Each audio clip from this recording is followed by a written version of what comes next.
Welcome back to Roundtail Restoration, everybody. My name's Chris. Behind me here is my 1966 Triumph Spitfire named Dorothy. Just turned over 1,000 miles. If you watched my YouTube short that I put out recently, just turned over 1,000 miles after the restoration. It's slightly embarrassing to say it's been about 3 years that the car's been on the road, and I'm just now getting 1,000 miles, but working the kinks out. One of the biggest kinks I've had is a increasingly disturbing noise from the rear end. I don't know if it's a differential, a wheel bearing, a UV joint, or what. But during that drive yesterday, the clunk started to make me a little bit nervous. So we're going to get into it, see if I can figure out what's making that noise. I have very little to no experience doing this stuff, so I've reached out on my favorite forum for some help. So we'll see how it goes. So thanks for watching. Let's get it sorted. So here's the symptoms. As I'm driving the car, there's some slack taken up. If I and leave from a stoplight or something like that, you can hear that initial clunk as the slack is taken up in the drivetrain. It's rhythmic, and it's related to the speed of the car, not the speed of the motor, I believe. So it's a slower, it's a dunk, dunk, dunk, dunk, dunk, dunk. And as you slow the car, you can hear it. So I don't think it's drive shaft related. I think it's going to be in the differential or out from there. Just don't think it's a wheel bearing, because I would expect a wheel bearing that's going to not be rhythmic. It would just be a slow, screeching, horrible noise. So I'm looking at UV joint is probably, from what I've read, the most aligns the most with the noise and the symptoms that I'm getting. But the UV joints are new, and they're good ones. They're the Hardy Spicer ones. Now that's not to say that I didn't screw up putting them in, but I don't think it's that. So we'll see. I'm going to try to recreate the noise. I've got the driver's side wheel on a stilt, and this hopefully the passenger side wheel is going to be free to turn, and see if I can hear a knocking. I did have a passenger in the car yesterday, and they did say that it sounded to be coming from their side. So I'm starting over here first, and we'll get underneath here in a little bit. But first I want to see if I can try to recreate this.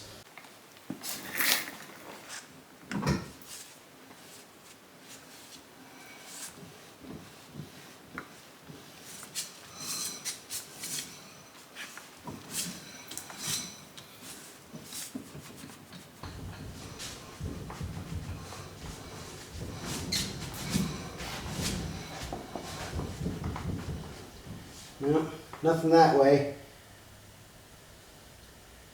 Let's see, what would that tell me? I think that would tell me that it's potentially, because everything's free spinning here, right? The differential's not moving. So that would tell me that it could be in the differential. That's not cool, but I'm going to swap, go over to the driver's side, try the same thing, and see if I can get any noise out of that.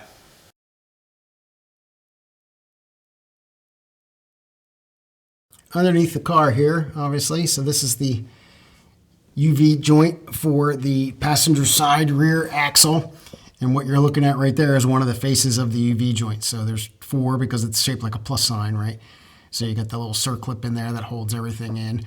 And one of the things that was recommended to me to take a look at was the face of that cap that you see, the silver on the inside of that circle underneath the circlip. So if that is moving around, that could potentially give you that thunk. And the way that you determine whether or not it's moving around is you look for shininess on that cap. So we're going to spin here.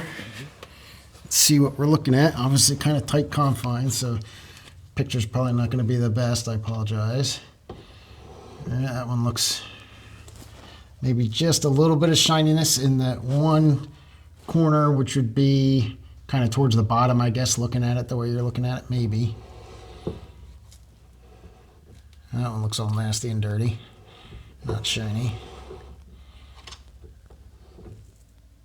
That one looks kind of shiny, but it doesn't look like it's shiny because it's been rubbed.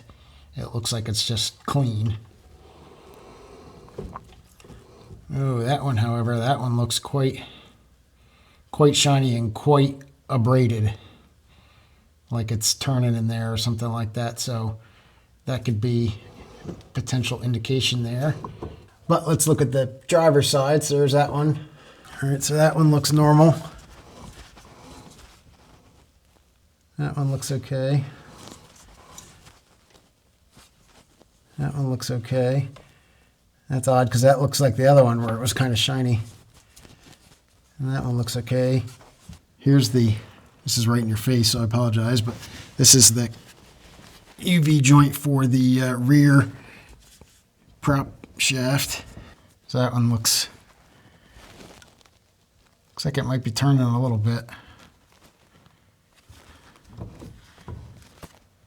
That one looks fine.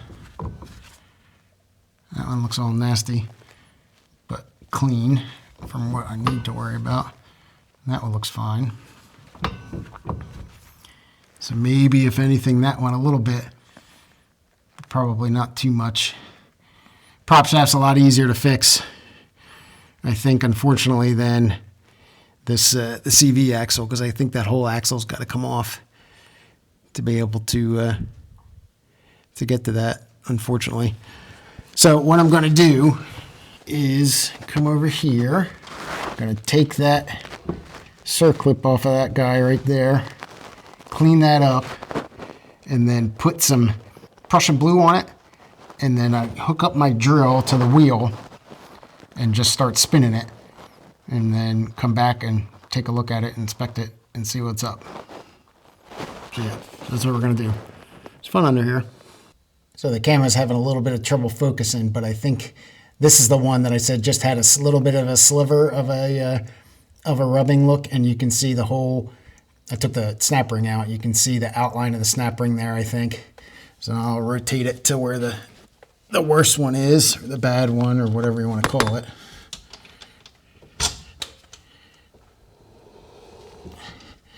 So there's that one. And again, I'm sorry if the camera isn't focusing, but that looks abraded all over the place. So that's also that knuckle there is a little bit beat up. The axle looks like it's a little opened up, but I don't really think that's going to matter all that much. However, more importantly and more embarrassingly is those bolts there. 2 of them are loose.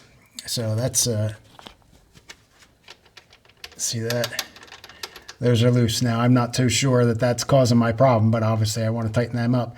And a couple are loose on the driver's side too. Now, those are nylock nuts, so they've obviously come loose. I need to check the torque, though I don't think there is a torque spec, but I'll look it up if there is, and check obviously all the rest of the bolts under here.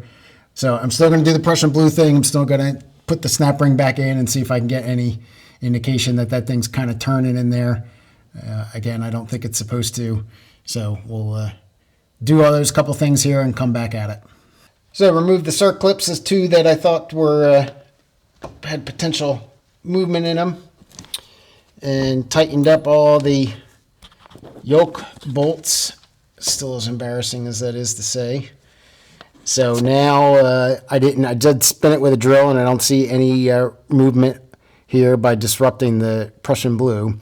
But I didn't hear anything, but I'm not so sure that I would. So I think really the only way to figure out here a little bit is to go for a quick little test drive and see if I can hear anything. I don't have camera equipment with me to be able to connect to the car. I don't have many magnets or anything like that, so unfortunately I can't take you with me to see if you can hear anything. But, you know, I'll be able to hear it. So I doubt that several loose bolts would cause the noise, especially a rhythmic noise like that. But who knows? Maybe I'm going to get lucky here. I have the feeling that it's my UV joints are fine and all that kind of stuff, and my problem's inside my differential, unfortunately. And you all know, if you watch my channel at all, that I've been trying to rebuild the other differential, and it continues to kick my butt, and I can't get a good wear pattern on the gear teeth. So who knows? But we're going to go ahead, take a quick test drive, and I'll be back in a minute and let you know what the results are.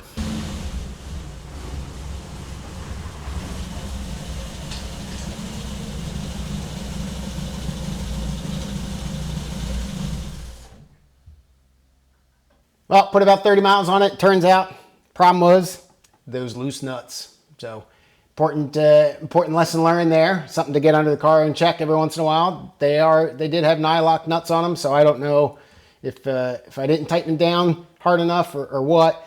But I'll get under there again now that I put about 35 miles on it. Check them. This is not the first time I've had a loose nut problem. My rear trailing arms essentially unbolted themselves on a ride one day, and the rear end felt like it was totally separate from the car. So that was a pretty scary thing. but I was able to get the car back safely. I can't remember if I ever mentioned that in a video or not. So just continuing to kind of work the kinks and the bugs out, but 35 miles and no clunks or anything like that. Just, they weren't that loose, but there's a lot of torque going on there, even out of this little guy. So not pretty happy, embarrassed, but pretty happy. So that's all I got. Thanks for watching from a short but embarrassing video. Cheers.